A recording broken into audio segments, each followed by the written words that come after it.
On my own wedding day, right in the middle of the lavish reception hall of a luxury hotel in Key Biscayne, in front of more than 400 guests, my son suddenly stood up, pointed straight at the man I loved, and shouted, "Mom, you're making a fool of yourself. That worn-out old man is no stepfather.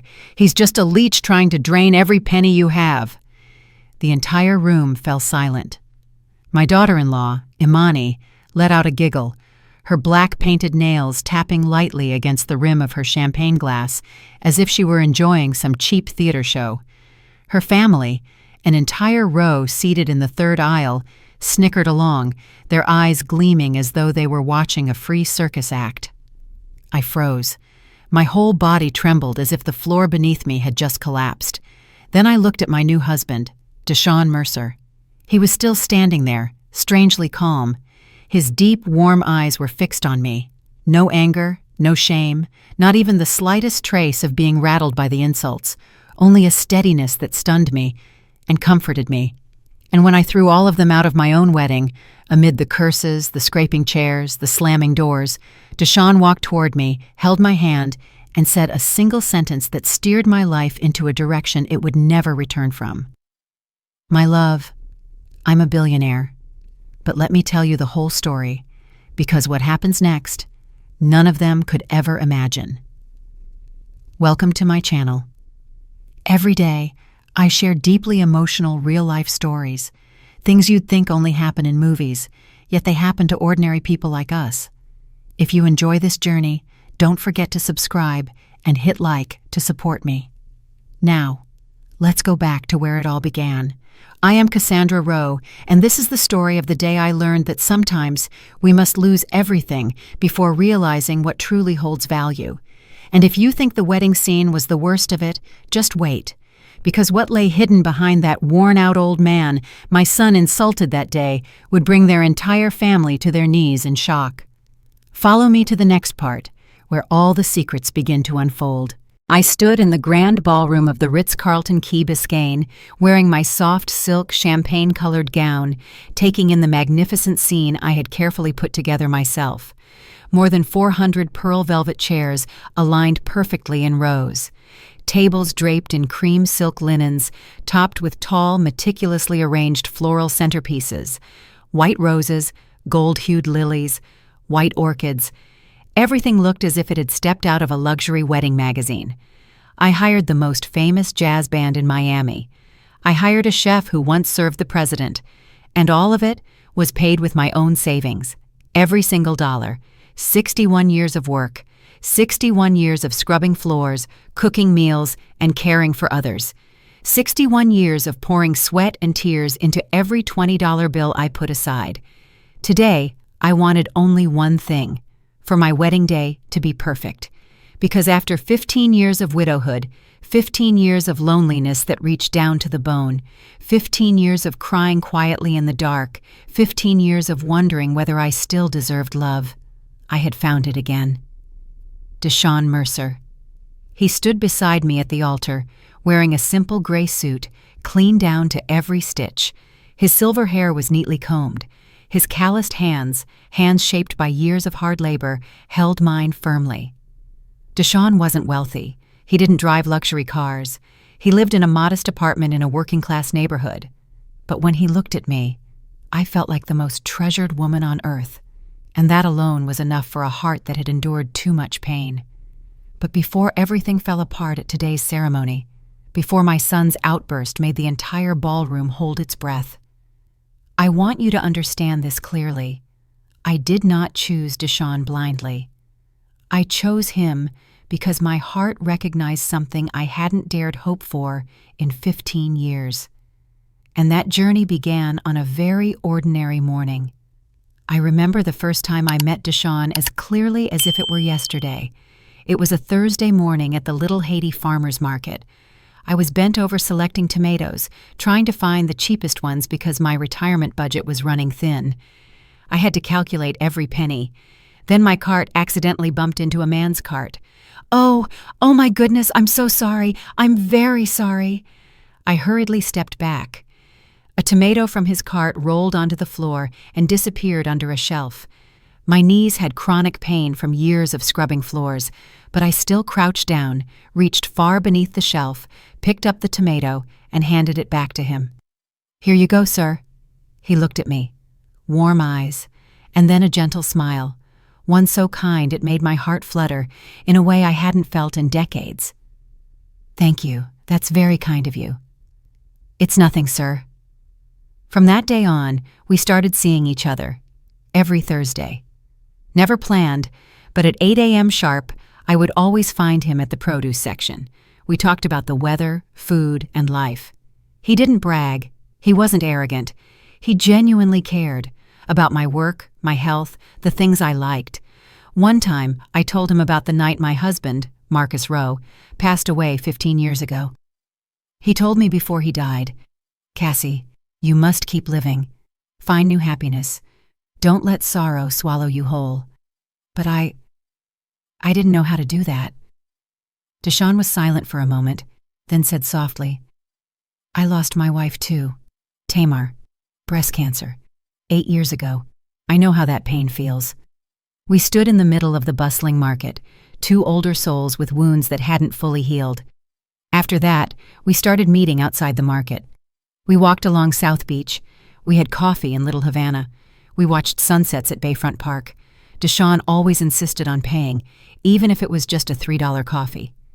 "Let me treat you, Cassie. You've worked hard all your life." I felt cherished, seen, loved. And one evening at sunset on Virginia Key, when he knelt down on the sand, pulled out a simple silver ring, and asked, "Cassandra Rowe, will you be my wife?" I burst into tears and nodded. "Yes, I will."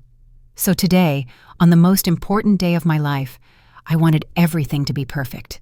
But then, the cruel laughter echoed from the third row, exactly where my son, Latrell Rowe, and his wife, Imani Crawford, were seated. Latrell, my only son, sat there in a Tom Ford suit worth more than $4,000, an Audemars Piguet watch sparkling on his wrist like a declaration of power and status. He was 38 years old, but at that moment he looked at me with the eyes of a child who had been spoiled far too long and believed the entire world should revolve around him.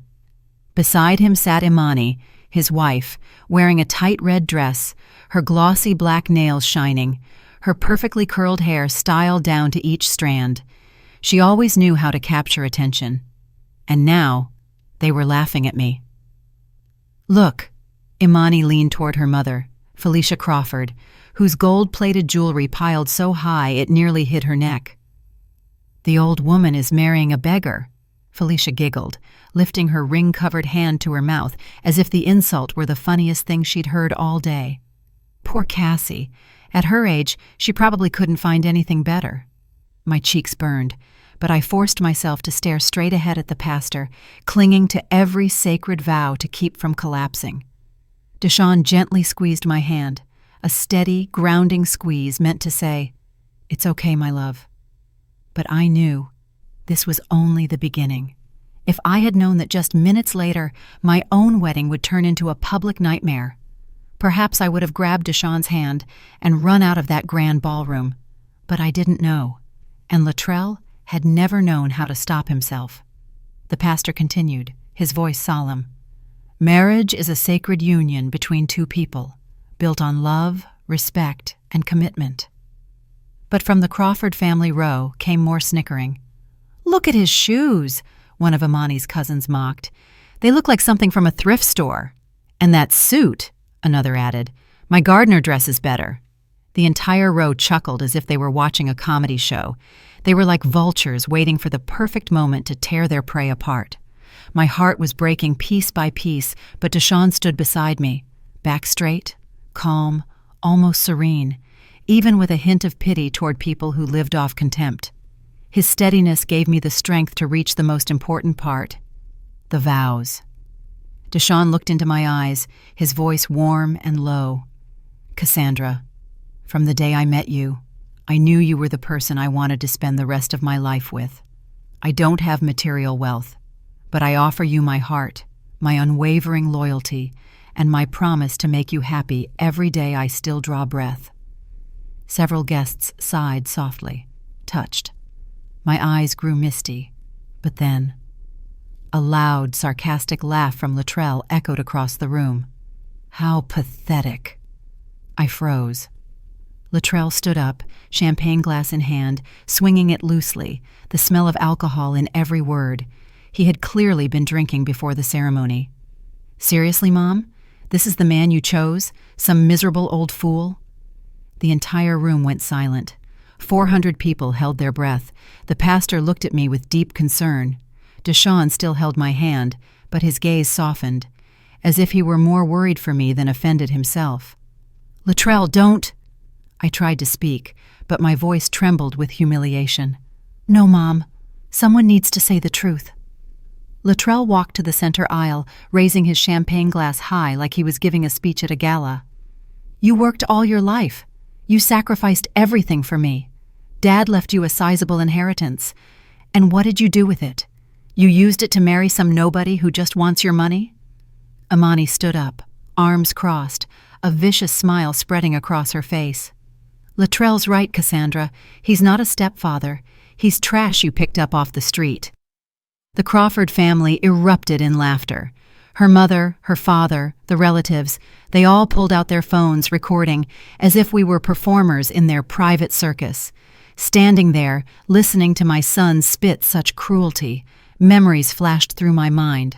I called Luttrell 5, 10 times. When he finally answered, the sound of music and laughter from Imani's home blared in the background. Mom, I'm busy. I'll call you later.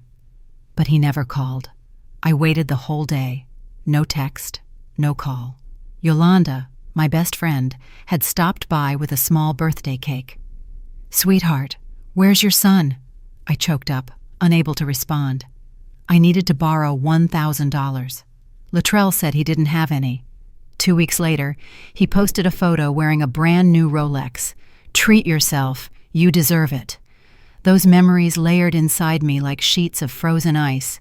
And now, in front of 400 people, my own son called the man I loved garbage. Something inside me cracked. Not sadness, not sorrow, but anger. A heat so intense it rose from the soles of my feet to the top of my head. I pulled my hand away from Deshawn's, and I walked straight toward Luttrell. You know what, Luttrell? My voice rang out, sounding strange even to myself, stronger, firmer, more resolute than it had been in years. You're right about one thing. Someone does need to tell the truth here. The heavy silence seemed to press down on the entire room. 400 pairs of eyes turned to me, waiting. Luttrell stood there with that arrogant look on his face, the same familiar smile he used to wear as a child every time he thought he had won. Imani folded her arms, lips curled in open defiance. Her whole family kept giggling, savoring the spectacle as if they were watching a free show. The truth, I repeated, feeling the weight of every word as it left my lips, is that I spent 35 years of my life as your father's wife. 35 years working 12-hour days, cleaning hotel rooms, washing dishes, taking care of the elderly so you could attend the best schools. 35 years breaking my back, wearing out my hands, destroying my health and my youth, just so you could have everything you needed. Luttrell blinked. For a brief second I caught a flicker of discomfort in his eyes, but he quickly covered it up by taking another gulp of champagne. Your father was a good man, I continued, feeling tears well up, but forcing them not to fall. But when he died 15 years ago, he left me alone, completely alone. My voice started to tremble. Do you have any idea how many times I came to your house, begging to spend time with you? How many times I called, crying, telling you that the loneliness was killing me a little more every day? Mom, don't do this. Luttrell spoke up, but his voice was no longer as steady as before. Don't do this? I let out a laugh, but it was bitter, painful. Don't do this is what I did every Christmas when I sat alone in my tiny apartment because you were busy with Imani's family. Don't do this is my 61st, 60th, 59th birthdays when I quietly wished myself a happy birthday alone because you couldn't even be bothered to send a single text message. A few guests began whispering. I could see disapproving glances starting to turn toward my son, But Imani was never the type to stay quiet. "Oh, give me a break," Imani scoffed, stepping forward, the sharp clack of her heels on the marble floor echoing. "You're always playing the victim, always complaining, always demanding attention. In case you haven't noticed, Luttrell has his own life. He can't be babysitting you like you're a toddler." "Taking care of me?" I murmured, feeling something inside me crack even further. "I never asked to be taken care of. I only asked for a little affection, a little respect, a little appreciation. The same things I've given you your entire life." Deshawn was still standing by the altar, quietly watching everything with a calm but alert expression. He didn't step in, didn't try to stop me. He simply stood there, like an anchor, giving me the space to finally say out loud what I had swallowed for so many years. My voice shook, but it held steady enough. And now, when I finally find someone who makes me feel alive again, someone who treats me with dignity and respect, it's you, my own flesh and blood, who shows up here to destroy it. You came here to humiliate me in front of everyone. "Because he's a gold digger," Luttrell shouted, pointing directly at Deshawn, his eyes full of contempt. "Look at him. Really look. He dresses like a homeless man. He lives in a run-down apartment. He probably doesn't even have a bank account. And you expect me to be happy that you're marrying that?" Imani's family clapped and whooped as if cheering from the stands. "Exactly," Maurice Crawford, Imani's father, bellowed. He was a heavy-set man, his greasy mustache smelling of oil and cigarettes. "That miserable old man just wants your money. It's clear as day." "You should be grateful that Luttrell's looking out for you," Felicia, Imani's mother, cut in, her fake gold bracelets clinking loudly as she gestured. "He's only trying to protect your assets." "My assets?" The words slipped from my mouth like venom. "Since when have you cared about my assets, Luttrell? Since when have you cared about anything that didn't benefit you?" "That's not—" He tried to argue, his face flushing red. "Unfair?" I cut him off. "Let me tell you what is really unfair." My voice shifted from trembling to sharp, clear. "Unfair is 3 years ago, when I needed $1,000 for a surgery. You said you had no money. Then 2 weeks later, I saw you flaunting a brand new Rolex on Facebook. Unfair is when I asked to borrow $5,000 to fix my house, and you made me sign a loan agreement with interest as if I were a stranger. Unfair is every time I opened my mouth to ask for help, you treated me like a burden, like an inconvenience." The murmurs in the crowd grew louder. I saw people nodding slightly. Others looked at Luttrell with open disapproval. Yolanda Green, my best friend of many years, 63 years old, short silver hair, a brutally honest woman I had always admired, sprang to her feet. "Luttrell Imani," Yolanda said, her voice steady as a rock, "if you two have even a shred of decency left, you should walk out of here right now and leave Cassie alone." "Shut up, you nosy old woman," Imani snapped. "This is none of your business." "It is my business," Yolanda shot back without backing down. "When I have to stand here and watch my best friend get emotionally abused by her own family, and frankly, after seeing how you two behave, I completely understand why Cassie chose to marry Deshawn. He's got more class in his little finger than your entire family combined." That line sent Imani's family into a frenzy. They started shouting, cursing, the noise rising like a storm. The room that had once been elegant and refined now looked and sounded like a battlefield. If you think this was the peak of chaos, it wasn't. Because the decision I was about to make, right there in that ballroom, would not only change my wedding, it would change the rest of my life. And Luttrell's, too. Don't look away, because this is where everything truly shifts. "Enough!" I shouted, emptying every last bit of air in my lungs. My voice thundered through the room, bounced off the walls, and forced everyone into silence. For a few seconds, you could practically hear your own heartbeat. "If you people don't leave this place right now," I said, each word hard as steel, "I will call security." I turned and signaled to the venue manager, a tall, well-dressed man who had been standing in the corner observing everything from the beginning. He nodded and immediately started walking over with 2 security guards. "We don't need you to kick us out," Luttrell spat, every word dripping with contempt. "We'll leave on our own. This place already stinks." He pointed straight at me. "And you're disgusting. You'll never have a family again. Go enjoy your choices." "Real family doesn't treat each other like this," I replied, calm in a way that surprised even me. I could feel Deshawn stepping closer, taking my hand, sending strength through his touch. Imani grabbed her designer handbag, the very one I'd helped her buy last year when she borrowed $3,000 from me and then conveniently forgot to pay it back. "Let's go," she muttered. "This wedding is a joke." One by one, Imani's entire family stood up, nearly 20 of them. They gathered their things, making as much noise as possible, chairs scraping, glasses clinking, as if they needed a dramatic exit to match the chaos they had just created. "This isn't over," Maurice shouted as he passed by. "The whole city's going to know what kind of person you are." "Let them know," I answered, surprised at how steady my voice sounded. "I don't care what people think anymore."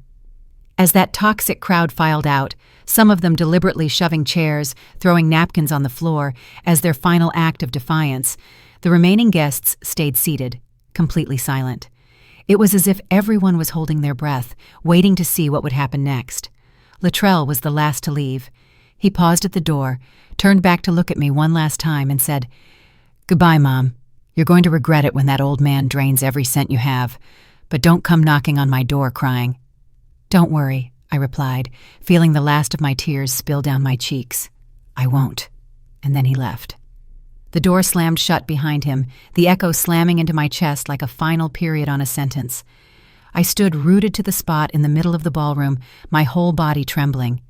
I had just kicked my own son out of my wedding. I might have just destroyed whatever was left of our relationship, forever. I might have just lost my chance to see my 2 grandchildren, Zayden and Sania, again, the only innocent ones in this awful story. Tears streamed freely down my face, my makeup smeared, my champagne-colored dress was stained with tear tracks. The day that was supposed to be the happiest of my life had turned into a full-blown nightmare. Then I felt Deshawn's arms wrap around me. He pulled me into his chest, holding me close with a tenderness and strength that made me believe, just for a moment, that maybe everything would somehow be okay. "I'm sorry, my love," I whispered into his chest.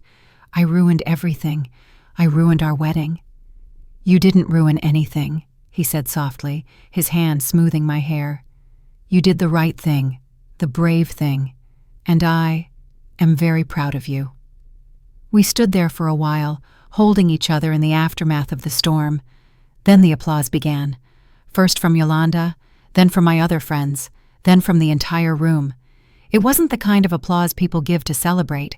It was the kind that says, "We stand with you, we see you, we support you." Deshawn slowly loosened his embrace, took both my hands in his, and looked into my eyes with a seriousness I wasn't used to seeing on his face.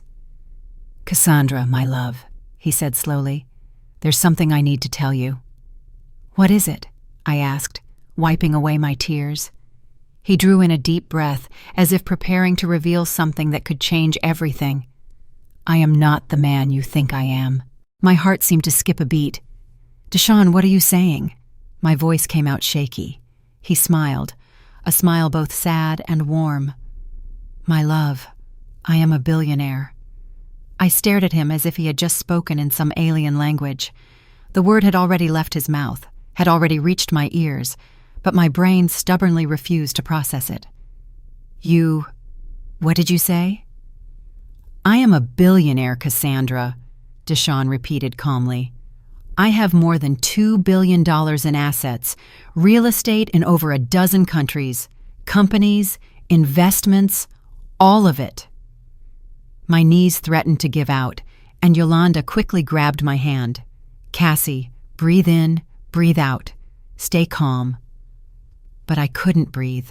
I couldn't think. In less than an hour, I had been humiliated by my own son, thrown him out of my wedding, and now this. I don't understand. I don't understand any of this. You live in a tiny apartment, you drive an old car, your clothes, all of that is deliberate, Deshawn said gently.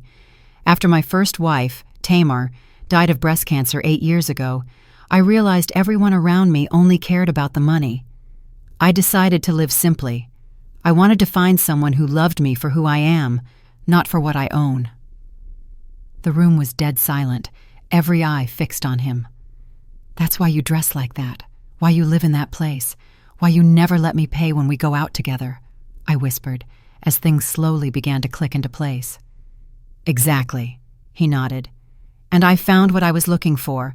I found you, Cassandra, the woman who is sincere, kind, and treats me with respect and affection, even though you truly believed I had nothing but my love." Tears welled up again, but this time they weren't from humiliation. They came from something deeper, something I hadn't yet found the words for. "Why are you telling me this now? Why right after everything that just happened?" Deshawn glanced toward the door where Latrell and Imani had just stormed out. "Because I wanted you to see who they really are when they believe I'm just some poor old man. I wanted you to decide what you felt about them before knowing the truth about me." "Oh my God!" I raised a hand to my face. My son just insulted a billionaire." "Your son just insulted the man you love," Deshawn gently corrected. "Money shouldn't change the core of that." He was right, completely right. But my mind was still spinning, scrambling to catch up with this new reality. If you're listening and think this shock is enough, it isn't. What Deshawn was about to say next wasn't just about numbers in an account.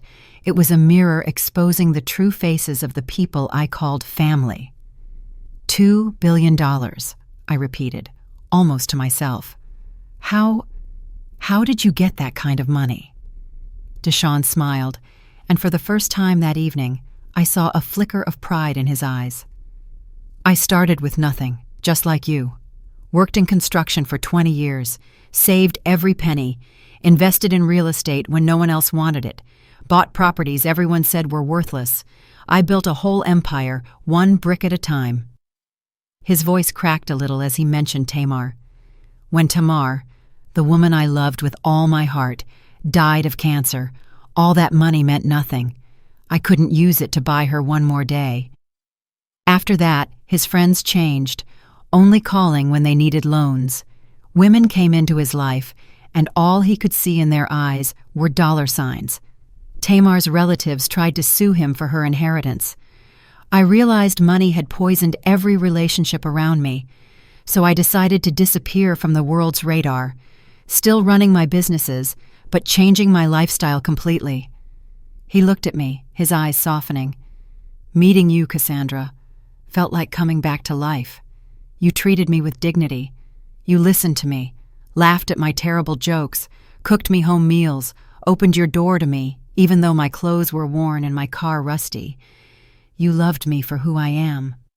I don't even know what to say," I stammered. My world had been turned upside down in under 2 hours. "You don't have to say anything right now," he said, placing his hand on my cheek. "I know it's a lot all at once. I just want you to know, you chose right. The love and the relationship you stood up for today are worth it." Suddenly, it was like someone flipped a switch in my mind, the way Deshawn was always quietly confident, the depth of his knowledge whenever he talked about business, the casual mentions of having been to many different countries, his education, his vocabulary, his poise, the way he shook hands. It all made sense now. "Does anyone else know the truth about you?" I asked.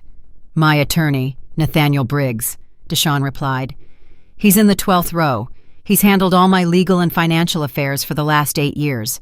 I invited him today as a witness." I looked toward the 12th row and saw a man in his 50s wearing an expensive suit, carrying himself like someone important. I wondered how I hadn't noticed him before. "So, what now? What does all of this mean for us?" Deshawn smiled, that familiar warm smile of his. "It means that from now on, we live together with no more secrets. I can give you everything you deserve. You won't have to worry about money, safety, or anything else ever again." He squeezed my hands. "But more importantly, it means I've found someone who truly loves me. That's worth more than any bank balance." My tears flowed again. Yolanda hugged me tightly. "Girl, I told you," she said. "I always knew this man wasn't ordinary." Guests began coming up to congratulate and support us. I was still overwhelmed by this new reality. "There's one more thing you need to know," Deshawn said quietly. "The $5,000 your son, Latrell, loaned you with interest to fix the house," he said slowly. "I already paid it off 3 months ago." "What?" My voice cracked. "I didn't want you carrying that debt. I had Nathaniel handle it anonymously. I wanted to see if Latrell would say anything to you, if he would return it, or at least tell you the debt had been cleared." He looked straight into my eyes. He never said a word, did he? I shook my head, a cold wave washing down my chest. No, never. In fact, 2 weeks ago, he called to ask when I was going to make my next payment. Deshawn let out a heavy sigh. "I thought as much. That's why I needed you to see him clearly before we got married. I needed you to know exactly who you were dealing with." And right then, everything dropped into place. This wasn't just a test for me. It was a test that laid bare the true nature of the people around me, and they had failed miserably. "My son," I whispered, feeling my heart crack again. "My own son is exploiting me." "I'm so sorry, my love," Deshawn said, pulling me into another embrace. "I know it hurts. It's cruel.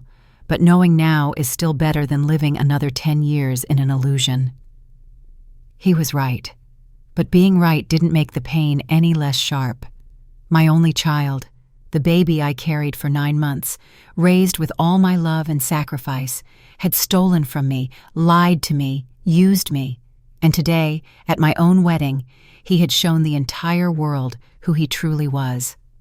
"So, what do we do now?" I asked, feeling like a tissue that had been wrung dry. Deshawn met my eyes with unwavering resolve. "Now we finish this wedding. We get married in front of the people who truly love and support us. And after that, we start a new life together." The pastor, who had remained silent through the entire storm, stepped forward, his voice filled with compassion. "You two, would you like to continue the ceremony?" I looked at Deshawn, then around the room, at the faces that had watched me be humiliated, then watched me stand up for myself. At Yolanda, smiling through her tears, and I knew my answer. "Yes," I said, my voice much steadier this time. "Yes, we would like to continue." The few minutes after that were, quite literally, an emotional whirlwind. The minister continued the ceremony from the point where it had been interrupted. This time, there were no cruel laughs, no whispering mockery, only love, support, and a completely different kind of energy in the room.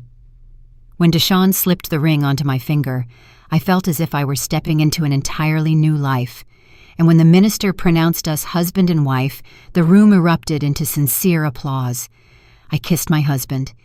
In that moment, all the pain I had just gone through temporarily dissolved. I was happy. I had married the man I loved. The reception afterward turned out to be wonderful in a way I hadn't expected. Without the toxic presence of Latrell, Imani, and their family, the atmosphere was lighter, warmer, like an actual wedding reception rather than a battlefield. People danced, laughed, clinked glasses with genuine joy. My friends hugged me, congratulated me, and told me I was braver than they had ever been in their whole lives. Yolanda whispered, "We've always seen the way he talks to you like you're a burden. We just didn't know how to bring it up properly." I hugged her tightly. Now I know, and I am free. During dinner, Deshawn stood up and asked for everyone's attention. The room gradually fell silent. "I want to thank everyone who stayed today," he said, his voice deep and clear. "You all have just witnessed something very difficult, but also incredibly important. An extraordinary woman standing up for her dignity and her right to be happy. And I want you all to know how honored I am to be her husband." Applause rang out again. He paused for a beat, then continued, "I also want to be transparent about something. I am the founder and owner of Mercer Development Group, MDG, one of the largest real estate development companies in the Southeast region." The entire room gasped. Mercer Development Group was an almost legendary name. They built the high-rises, hotels, and shopping centers whose floors I had once knelt on to scrub when I worked in cleaning. If you're listening to this and thinking, "That's it, happy ending already," it's not. The words that came next from Deshawn were not about flashing a business card or flaunting an account balance. They went straight to the heart of the question. What is family, what is love, and what is truly worth keeping, even when the one who hurts you most shares your blood? The reason I never said anything, he went on, is that after my first wife passed away, I realized money brought a lot of the wrong people into my life.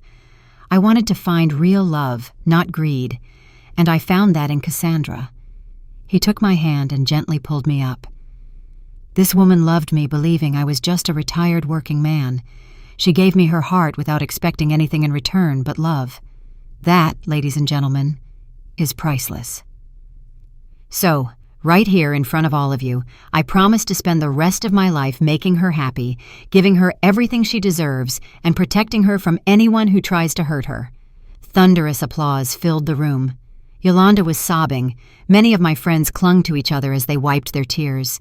I could feel that everyone truly shared this joy with me. But in the midst of all that happiness, the image of Luttrell's face as he left the room kept haunting me. The rage, the contempt, the certainty in his eyes that I was making the biggest mistake of my life. I wondered what he was thinking. Had he overheard, even in passing, who Deshawn really was?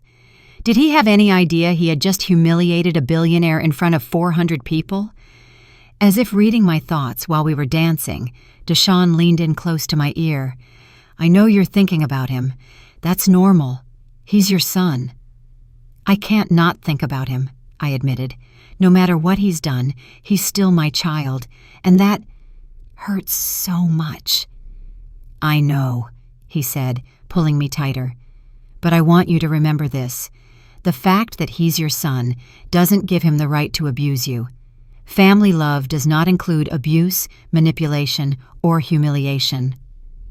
He was right. I knew that deep down. But a mother's heart does not operate on simple logic. You can know your child is hurting you to the bone and still love him. You can clearly see the toxicity and still ache with missing him. It is the kind of painful contradiction only mothers truly understand. The party went on late into the night. We danced, ate wedding cake, and raised glasses of champagne that cost more than I used to make in an entire month. Everything felt surreal. That morning, I had woken up still as Cassandra, the 61-year-old woman who had worked herself to the bone her whole life just to survive. By evening, I was getting ready to go to sleep with a new name, Cassandra Mercer, wife of a billionaire. When we retired to the bridal suite at the St. Regis Ball Harbor, I was almost overwhelmed. The room was larger than my entire apartment. Floor-to-ceiling windows looking out over the glittering city, a massive bed, a marble bathroom with a tub like a small pool. "Are you okay?" Deshawn asked. I sat on the edge of the bed, still in my champagne-colored dress.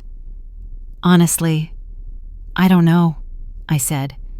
"I feel like I'm in a dream, or a nightmare, or both at the same time." Deshawn sat next to me and took my hand. "I know too many things have hit you all at once in just a few hours, but I want you to remember one thing.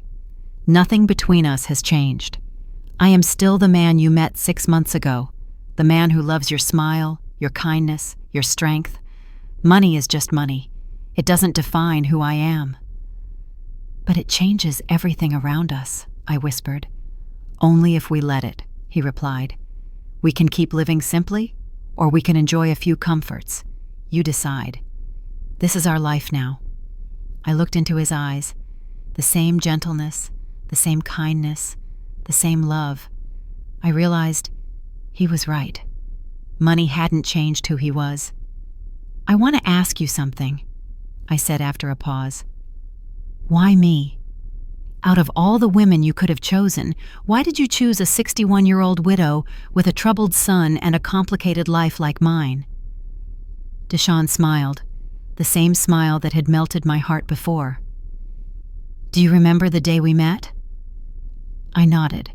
"At the farmer's market, when my cart bumped into his. You must have apologized 5 times, he chuckled. "And when you saw a tomato from my cart roll under the shelf, you went down on your knees, with those knees that always ache, just to pick up one tomato for me." I didn't remember that tiny detail. To me, it had meant nothing. But to me, it was different, he said. When you handed it back, you smiled with such warmth, such genuine kindness that I knew was rare. Then every Thursday morning at the market, I saw you again. Each time I noticed more. Your patience with the vendors, your generosity with the kids selling candy, the way you greeted everyone with respect. He looked deep into my eyes. I saw your soul, Cassandra, and I fell in love with it. The tears spilled over again. Apparently, this was the day I would never get tired of crying. So yes, Deshawn said, gently wiping my tears away. Out of all the women I could have chosen, I chose you, because you are real, because you are good, because you make me feel alive again. We kissed. In that kiss was a promise for the future, no matter what lay ahead. But even in that seemingly perfect moment, in that luxurious room with my new husband beside me, there was still a part of me that couldn't stop thinking about Luttrell. How would he react when he learned the whole truth? Could we ever mend things between us? And most importantly, after everything he had done to me, did I truly still want to try? The next day, Deshawn and I flew to a private island in the Caribbean for our honeymoon. Of course, it was an island he owned. It was literally paradise. Powdery white sand, water clear as crystal, the salty sea breeze, and an absolute privacy that felt cut off from the rest of the world. I tried to relax, tried to enjoy this time with my new husband. But the moment I closed my eyes, my mind went straight back to Luttrell. Nathaniel stayed in touch, updating us on the situation. Luttrell's creditors had started tightening the noose. They had repossessed his luxury car. They had frozen his bank accounts. The house where he lived with Amani and the kids was in foreclosure. "And what about Amani?" I asked during one of our video update calls. "She left Luttrell 2 days ago," Nathaniel reported in his usual professional tone. "She moved back in with her parents and took the kids with her. She filed for divorce yesterday morning." A sharp stab of pain shot through me for Luttrell, despite everything he had done. His wife gone, his children gone, facing bankruptcy, all of it hitting at once. Brutal was the only word I could think of. "And him? What about him?" I asked quietly. "How is my son now?" "Not well," Nathaniel admitted. "Our sources say he is drinking heavily, hardly eating properly. He has tried reaching out to some of his old friends and business contacts, but they all turned their backs once they learned he was bankrupt." "How convenient," I muttered, bitterness rising up my throat. "There is one more thing," Nathaniel continued. "Luttrell has tried to sell his story to the media. He called a few newspapers and talk shows, offering to sell an exclusive story about his mother marrying a billionaire and abandoning her son in his time of need." "What?" I almost screamed, anger crashing over me like a wave. "Do not worry." Deshawn squeezed my hand gently. "Our PR team has already handled it. No reputable outlet will touch that story, especially after we showed them video footage from the wedding, where he publicly humiliated you." "There is video?" I asked, stunned.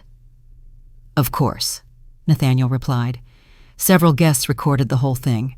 And with your permission, we have used those videos strategically to protect your reputation. If Luttrell tries to paint you as the villain, we have very clear evidence of who really behaved badly." I sat there in silence, taking it all in.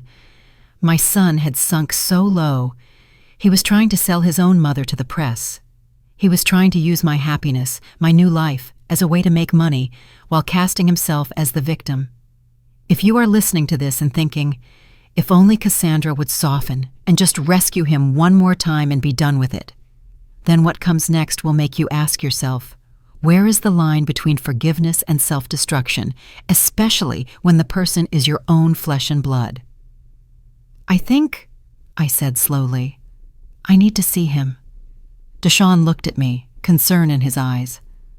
"Are you sure that is a good idea?" "No," I answered honestly, "but I have to do it. I need to look him in the eyes and tell him exactly how I feel. I need that closure." 3 days later, I stood in front of a rundown apartment building in Little Haiti, one of the poorest neighborhoods in the city. I knew this kind of area. I had lived in places like this for many years when Luttrell was little. The air was thick with the smell of damp and garbage. The hallway walls were covered in graffiti. The stairs creaked under every step as I climbed to the third floor. Deshaun insisted on coming with me, but I told him to wait in the car with the bodyguard, who now had become a fixed part of this new life. This was something I needed to do alone. I stopped in front of apartment number 32 and knocked. Inside, I heard slow, dragging footsteps. Then the door slowly creaked open. What I saw made my heart ache, despite everything that had happened. Luttrell looked awful. His beard was overgrown and messy, his eyes sunken from lack of sleep, dark circles stark beneath them. His clothes were wrinkled and filthy. The apartment behind him was small and chaotic, empty bottles scattered all over the floor. This was no longer the sharply dressed, arrogant man who had humiliated me at my own wedding. This was a broken man. "Mom." His voice was barely more than a cracked whisper. His eyes filled with tears instantly.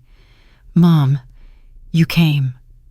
"Yes, I came," I said, standing right at the doorway. I did not step inside. I had no intention of making this any easier for him. "Come in, please.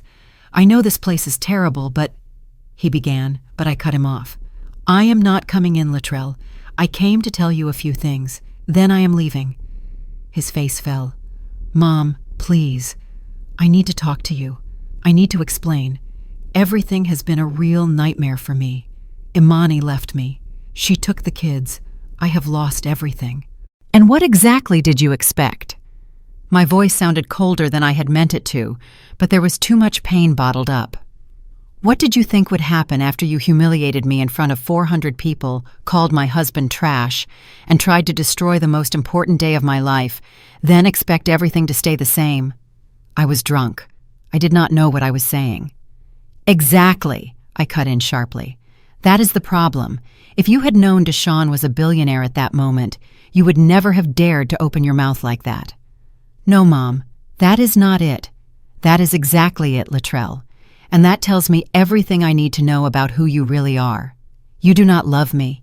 You do not respect my happiness. You only care about money. All you cared about was how this marriage would affect your interests." "Please." The tears were flowing freely now. "I am sorry. I am truly sorry. I made a horrible mistake. I was jealous.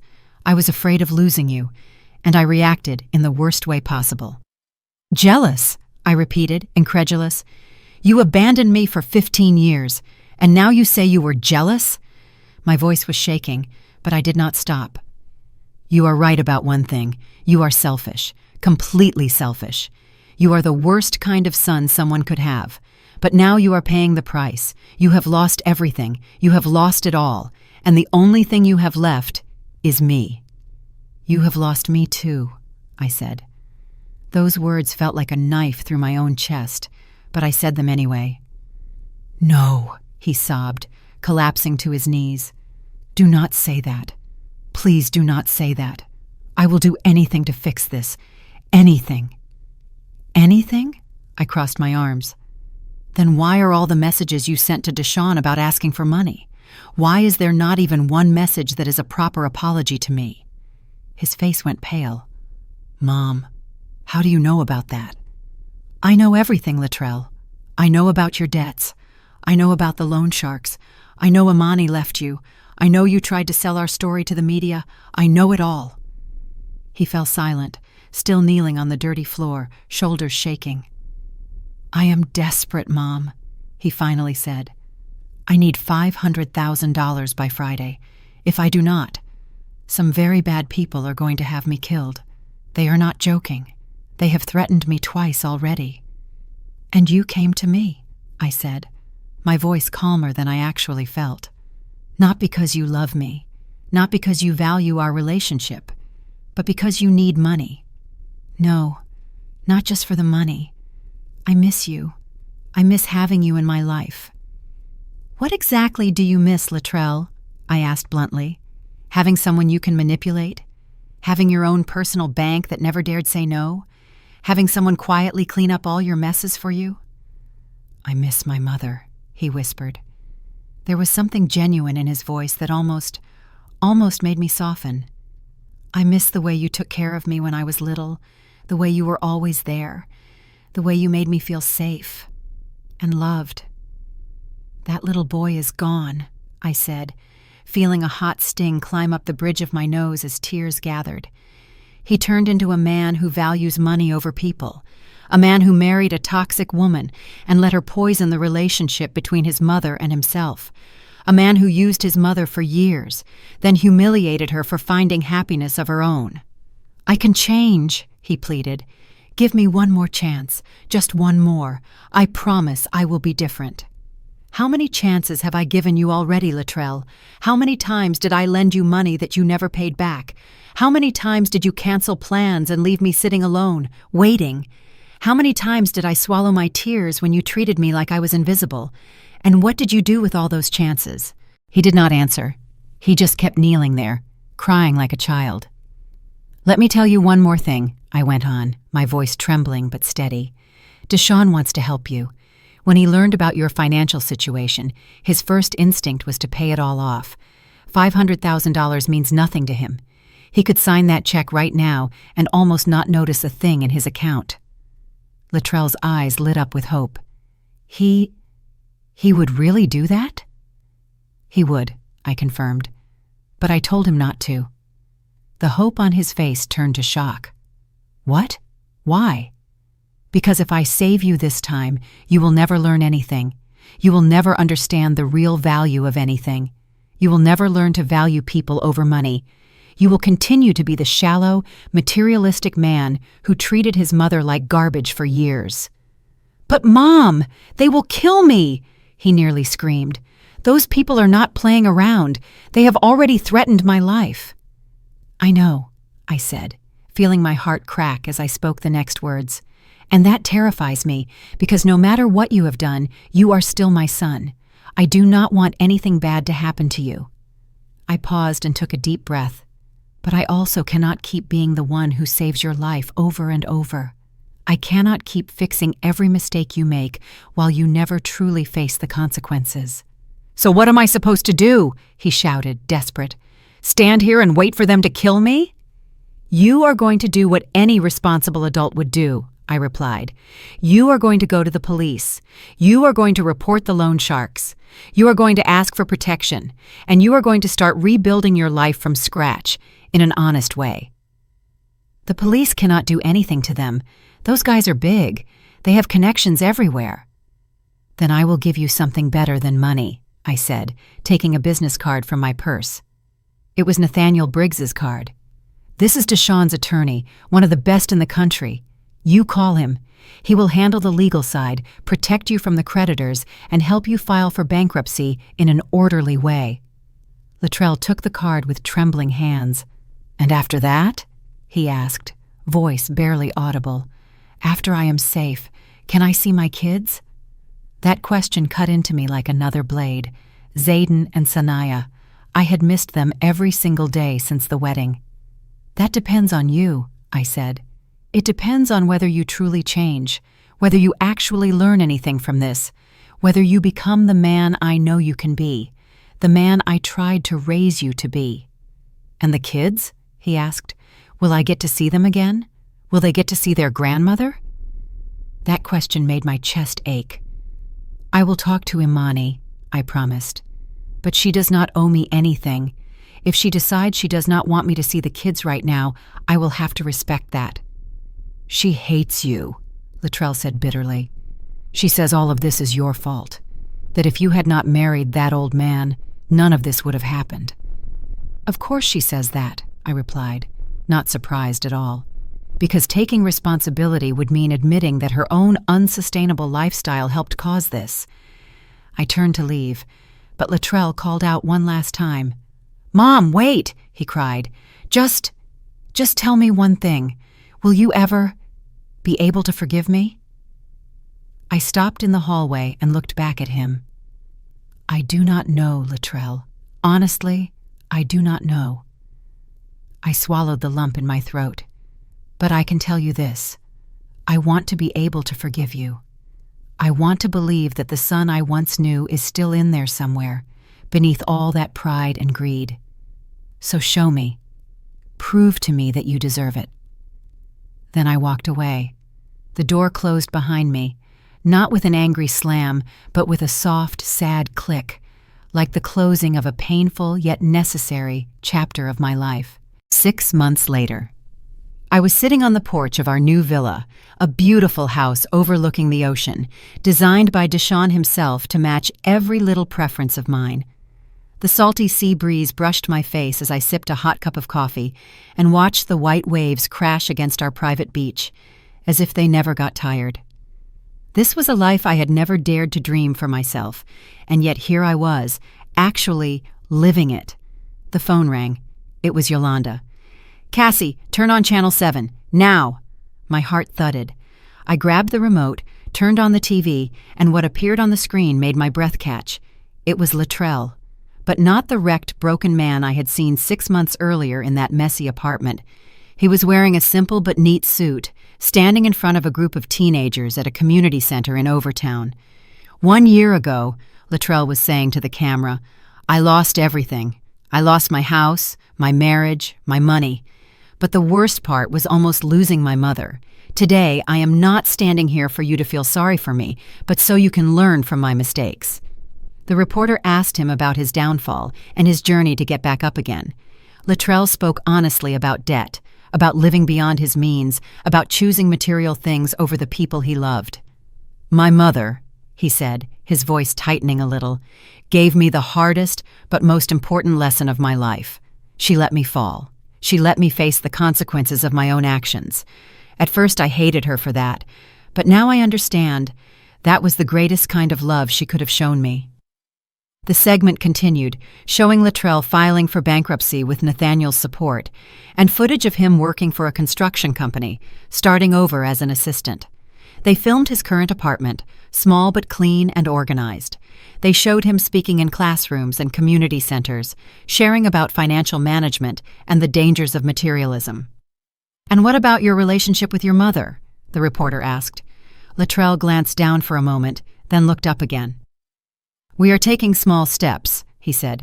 3 months ago, she gave me her phone number. Since then, we have talked for 30 minutes every week. Those calls are hard. There is a lot of pain that needs healing. But for the first time in years, I feel like we are actually being honest with each other." That was the truth. After the day Luttrell called Nathaniel from that rundown apartment, things began to shift. Nathaniel handled the legal side brilliantly, negotiating with the creditors, protecting Luttrell from violence. Bankruptcy was a shock, a humiliation for him, but it was necessary. 2 months after our meeting in Little Haiti, Luttrell sent me a letter. Not a text, not an email. A handwritten letter, 10 pages long. In it, he described in detail his remorse, his pride, how materialism had swallowed him whole, how he had allowed Imani to poison the relationship between him and me. But most importantly, he apologized. He did not ask for anything. He did not mention money. He simply apologized, deeply and sincerely. That letter made me cry for hours. Deshaun just held me, silently, letting me work through all the tangled emotions rising to the surface. A week later, I sent Luttrell my phone number. The first call was painfully awkward. There were long stretches of uncomfortable silence, but we did not stop. Week after week, like an appointment, we talked for 30 minutes. If you have ever wondered, when your child betrays you, is it worth giving them a second chance? Then the rest of this story is the answer I spent a lifetime learning. On the TV, the reporter kept asking, "And what about your children?" "It is a process," Luttrell replied. "Imani and I are in co-parenting therapy. It was my idea. I want my kids to have parents who know how to raise them together, even if we are no longer husband and wife." "Is there anything you want to say to people who are going through what you went through?" the reporter asked. Luttrell looked straight into the camera. "Yes, pride will destroy you if you let it. Materialism will consume you. And the people who truly love you, the ones who are willing to let you fall so you can learn to stand up on your own, those are the people you must cherish more than anything." He paused for a beat, then continued, And I want to say this to my mother, if she is watching." My heart stopped. "Mom," Latrell said, eyes glistening, "I am sure you are watching this show. I want you to know that every day I try to become the kind of man you deserve as a son. Every day I try to be better than I was yesterday. I am not asking you to forgive me today, tomorrow, next year, or even ever if you do not want to. But I want you to know that now I understand. I understand everything, and I love you. I have always loved you. I was just too foolish and too proud to show it before." My tears fell uncontrollably. Deshawn stepped out onto the porch, placed a hand on my shoulder, and gave it a gentle squeeze. The following month, I received another surprise. Nathaniel called. His voice was as calm as always, but I could hear a warmth beneath it. "Cassandra, Latrell has paid back the money he owed, the $5,000 that Mr. Deshawn covered for him last time." "He paid it back?" I whispered. "He worked overtime for 4 straight months to save it," Nathaniel explained. "No loans, no handouts, no expecting anyone to bail him out." That night, for the first time, I sent a text message to Latrell. Just 3 words.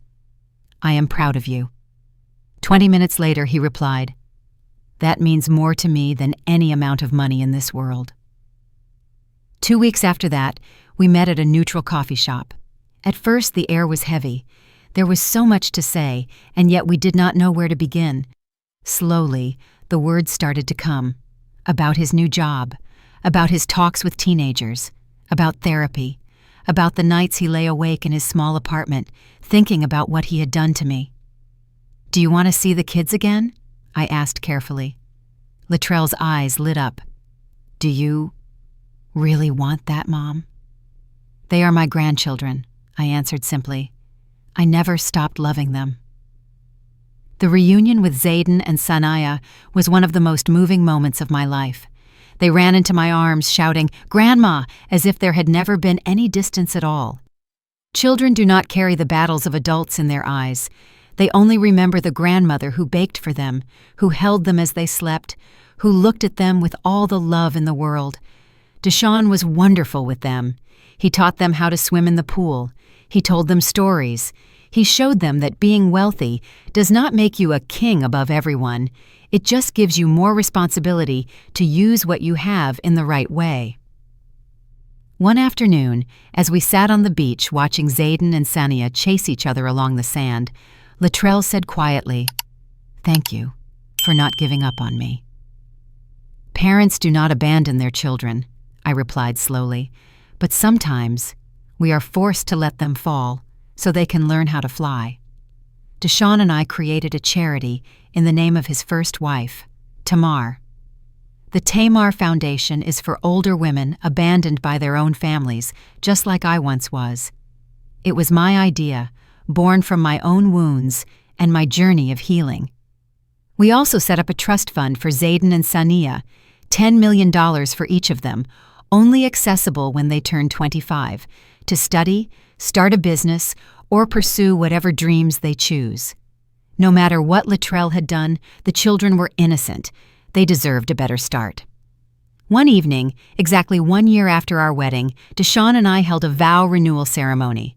This time, it was just a small gathering in our backyard with the people who truly mattered. Latrell was there. Zayden and Sanaya were there. When it was time to say our vows, Deshawn took my hands, looking straight into my eyes like he did on the first day. 1 year ago, I promised to love you for the rest of my life, when you still did not know who I really was. Today, I repeat that promise, now that you know everything about me.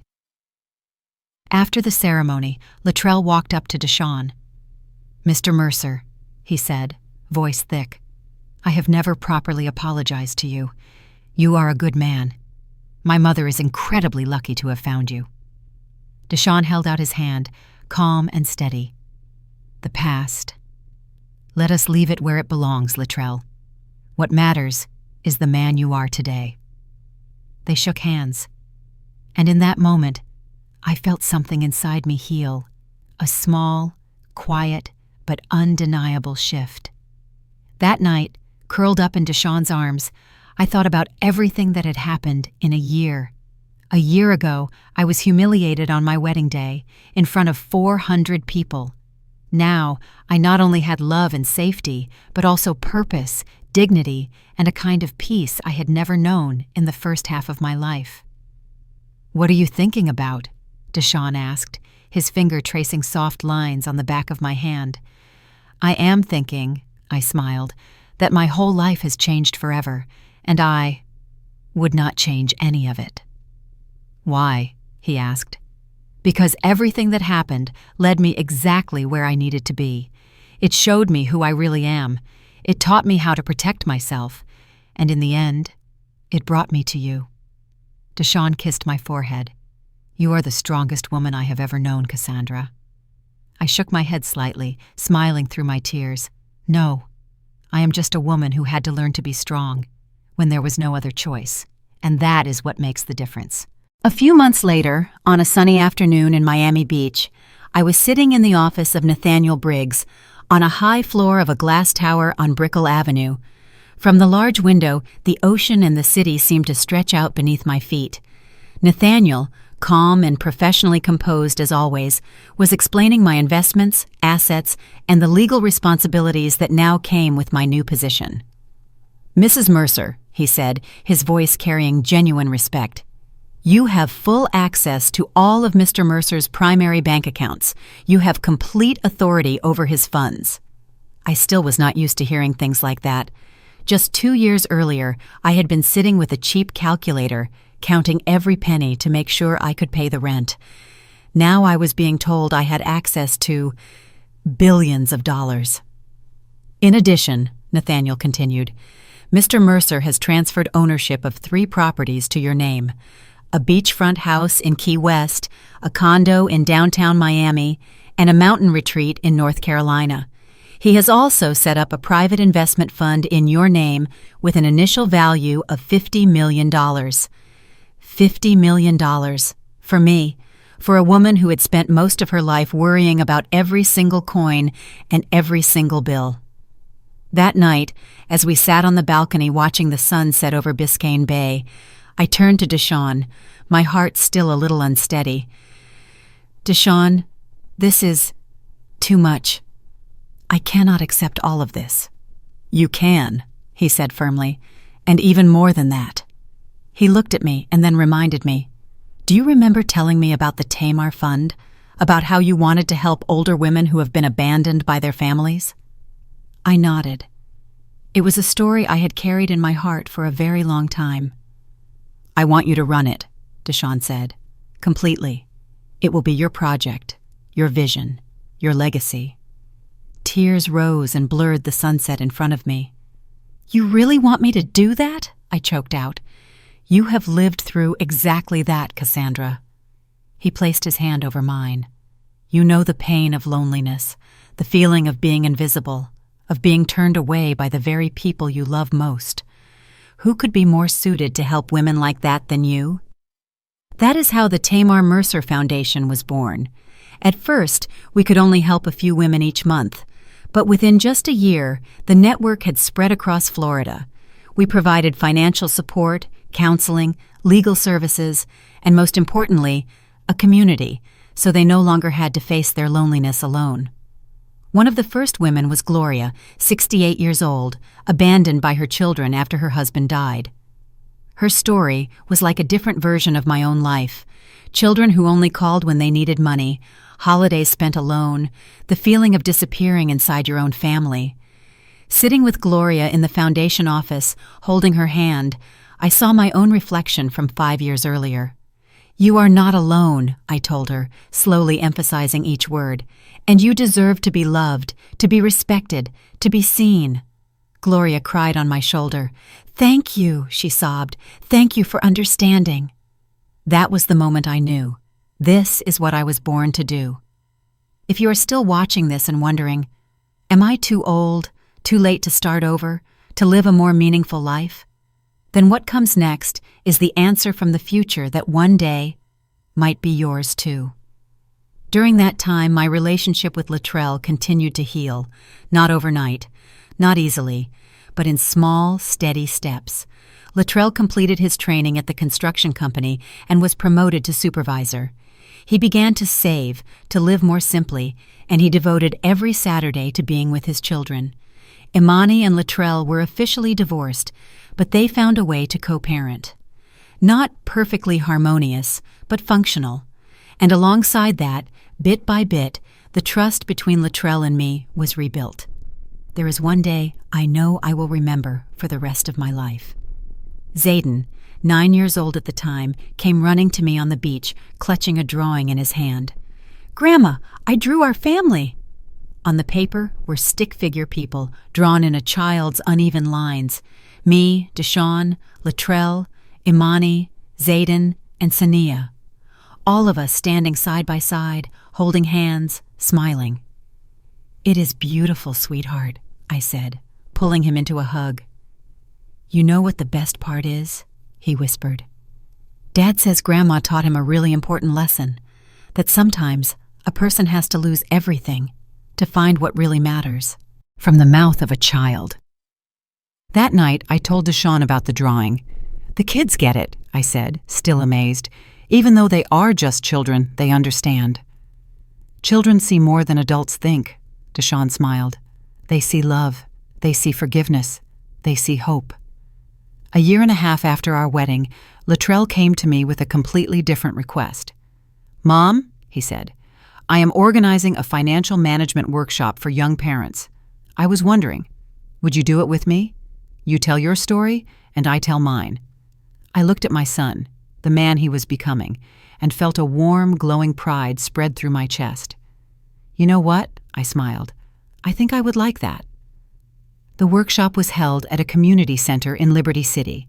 The room was packed with about 50 young mothers and fathers, many of them struggling just like I once did, juggling multiple jobs, trying to raise their kids, drowning in bills and debt. Luttrell spoke first. He told his story with raw honesty, no sugarcoating, no excuses, no blaming. Then it was my turn. "My name is Cassandra Mercer," I began. "But for 61 years, I was Cassandra Rowe, a single mother who cleaned, cooked, and cared for others to raise her son." I told them everything. The years of sacrifice, the lonely nights, being used over and over again, the wedding day that turned into a nightmare, the decision to turn my back on my son when he was deep in trouble, and finally, the long road to redemption. "The hardest thing I have ever done," I said, my voice wavering a little, "was to walk away from my son at his lowest point. But it was also the best thing I have ever done, because it saved him, and it saved me too." After the workshop, a young woman came up to me, tears streaming down her face. "Thank you," she said. "My son is 22, and he treats me exactly the way Luttrell treated you back then. I have been thinking it was all my fault. But hearing you, I realized that sometimes loving your child does not mean saving him every time." I hugged her tightly. "You are stronger than you think," I said softly, "and you deserve to be treated better than that. That is why we do all of this. Now, as I sit here telling you my story, I can look back and see it clearly. Sometimes the greatest act of love is not saying yes, it is having the courage to say no. Sometimes the greatest sacrifice is not giving everything away, it is knowing when to stop, when to protect yourself. Sometimes the most painful lesson is the very one that saves your life, and sometimes you have to lose everything to find what truly matters. I think about the woman I used to be, Cassandra Rowe, the housekeeper, the lonely mother, the woman who felt invisible in her own life. And I look at the woman I am now, Cassandra Mercer, the wife of a billionaire, the founder of a charitable foundation, the mother who found her son again. It was not money that changed me. What changed me was choice. The choice to stand up for my own dignity, the choice to be brave enough to demand better, the choice to let someone I loved face the consequences of his actions, and the choice to accept that sometimes the strongest way to love is to let go at the right moment. Deshaun walked into the room with a cup of hot tea and set it down beside me. "What are you thinking about, Cassie?" he asked. "You know," I said, my eyes on the vast ocean outside. "I think I finally understand what true happiness is." "What is it?" He smiled. "Happiness is not having everything I want," I replied. "It is being surrounded by people who love me for who I am. It is living a life that means something, and knowing that even if one day I lose everything, I will still have myself." Deshaun kissed my forehead. "I love you, Cassandra Mercer." "I love you too, Deshaun Mercer." And as the sun set over Miami, painting the sky in streaks of fiery orange and pink, I sat beside my husband, knowing that every pain, every lesson, every loss, and every step of redemption had led me exactly where I belonged. Home. Thank you for staying until the end and listening to my story. If this story touched your heart, do not forget to hit like so YouTube knows you enjoy this kind of content, and tap the subscribe button with the little bell so you do not miss the next stories. Leave me a comment and tell me, where are you watching from and what time is it where you are right now? I am genuinely curious to know where all the hearts listening to me are watching from around the world. If you would like to support the channel further, you can send a small contribution. Every bit of support helps me keep telling emotional, real-life stories for you every day. And right now, the 2 most watched stories on the channel are appearing on your screen for you to choose what to watch next. I will see you in the next video.